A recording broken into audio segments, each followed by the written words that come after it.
Many worry that Western New York simply lacks the infrastructure to keep up with demand. One of the biggest problems with electric vehicles is their limited range. Other research found 28% of the chargers in the San Francisco Bay Area did not function properly. Visit after visit, we found city cars plugged and EV owners waiting. Around Bunbury, some chargers are just 6 kilometres apart, but further out there can be hundreds of kilometres between chargers.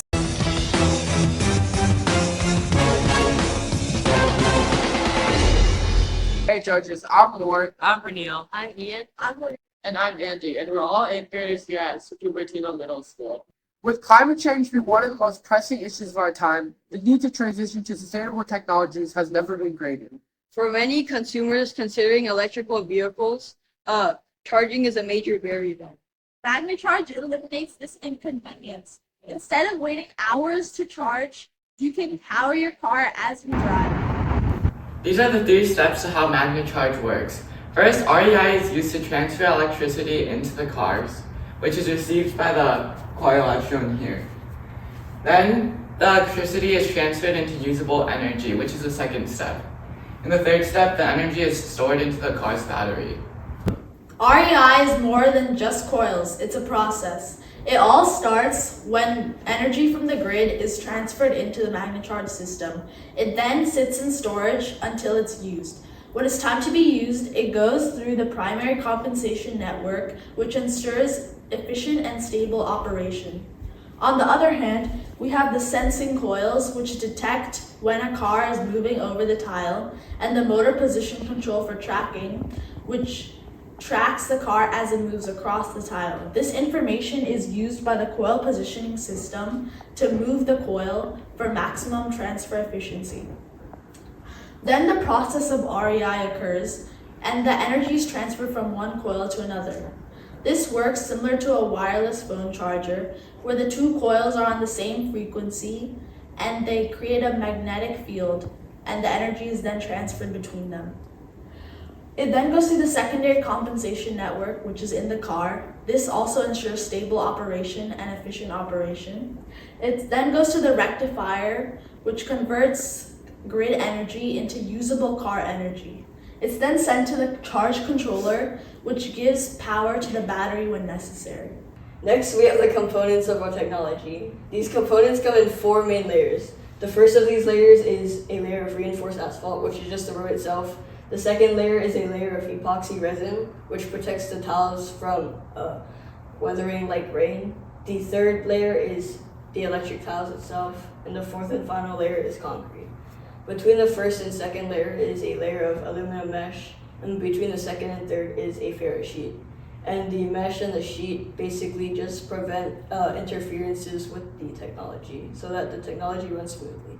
Let's dive deeper into this shocking technology. That is shocking in electric tiles. Anyway, the dimensions for these tiles are 5 by 5 by 5 feet, and the materials used for these tiles are epoxy resin, copper, concrete, and other metals. It's safe because it's hard casing, and it's durable because of the epoxy resin, which ensures water resistance. Hey Ruth, where does all this money go? That's a great question. So to install it in all of San Francisco, this technology would cost roughly $5 billion. 81% of this would be development, which is actually installing the technology. This would cost roughly $5 million per mile. Next, the supply and regulatory would cost 15%. This includes government assessments and the power to supply the network. 3% of the cost would be due to compatibility, modifying electric vehicles to include transmitter coils. The last 1% would be annual maintenance, repairs, and software updates. Hey Warren, what was that law that was made in California recently? That is the California 2035 mandate. California recently passed a bill that requires all vehicles to be non-emission by 2035. Additionally, this mandate is expected to spread across the entire nation. Another mandate that recently passed is the IIJA legislation. This legislation provides $7.5 billion of federal money for EV charging infrastructures. Some of these programs will include Clean Cars for All, Federal Highway Administration, Driving Clean Assistance Program, and of course you guys' favorite, MagnaCharge. I'm still a little bit confused, Pernille. Could you give me some more information? Sure thing. MagnaCharge is known for reaching in between 85 and 95% of maximum charging efficiency. This technology can be used on city buses and school buses, allowing for sustainable public transport. MagnaCharge allows for EVs to have smaller battery sizes, which in turn reduces their cost. MagnaCharge can charge vehicles going up to 65 miles per hour, even on highways. MagnaCharge will be implemented on a larger scale. And then it also has charging speeds comparable to those wired chargers, including Tesla superchargers. Hey Ian, where would MagnaCharge be implemented? MagnaCharge would be implemented in high-density cities like San Francisco. What roads? It would be carried out in popular internal roads to maximize usage. What other locations? Besides roads, MagnaCharge would be implemented in parking lots and garages. Why these places? These locations maximize the cost and efficiency of the tiles. What are MagnaCharge's plans for the coming years? By 2035, we aim to have expanded MagnaCharge to other major cities across California.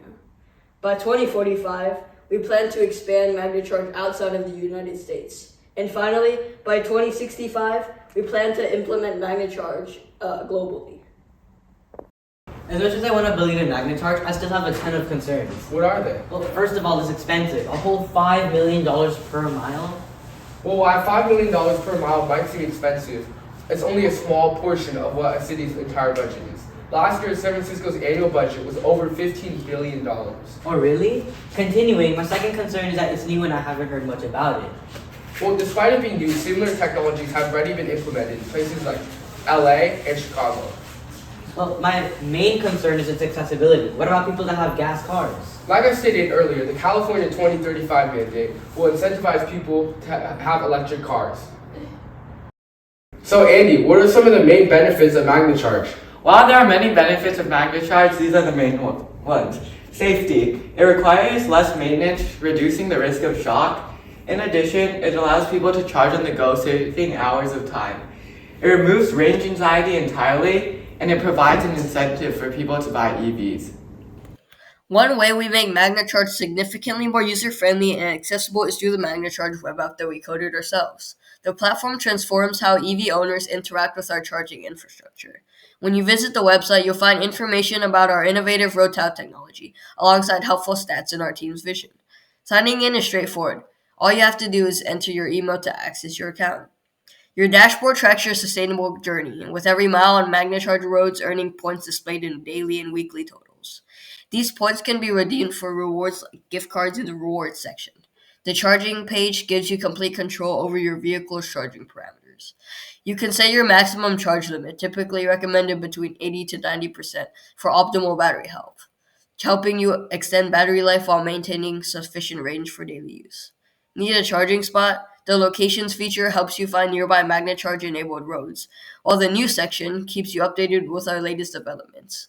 This streamlined interface ensures users can easily manage their charging needs while enjoying the benefits of our program. Judges, with MagnaCharge, we're making wired chargers a thing of the past. We're tackling range anxiety head-on while keeping it affordable and sustainable. Together, we have the chance to power a greener and more sustainable future. So, who's ready to join us?